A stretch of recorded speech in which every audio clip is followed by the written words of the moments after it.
Теперь рассмотрим причастные формы настоящего времени.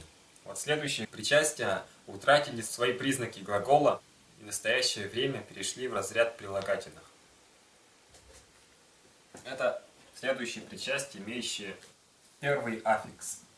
Оган и ген обозначают признак, который выражает склонность к какому-либо действию, либо его способность к какому-либо действию.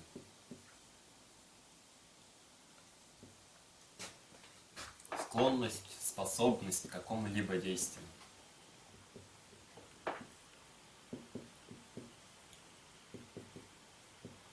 Например,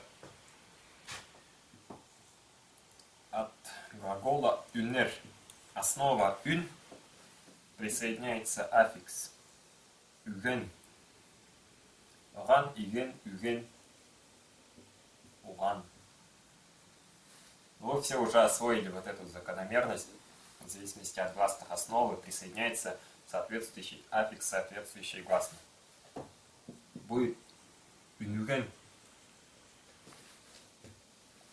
Юнер – расти, юнюген – способный к росту. Способный расти, растущий. Следующий пример. Гар – плакать. Так как основа заканчивается на гласную, то будет просто ган.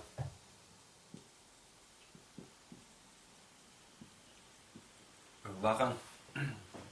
Плакса.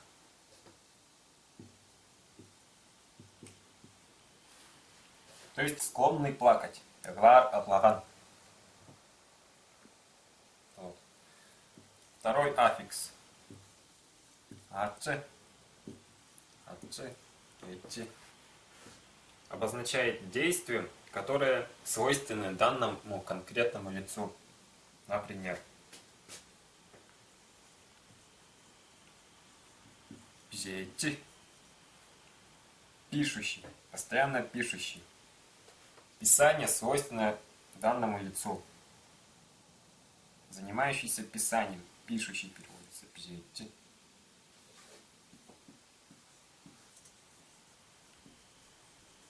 Хюндулейти.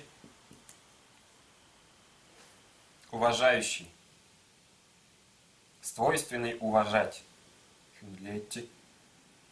Также данное значение свойственно и аффиксу. Акчы. Кчы. Кчи. Ну и в зависимости от гласной в основе присоединяется соответствующий аффикс. Азылдакчы.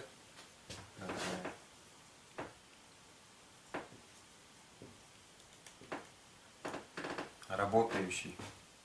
Работник.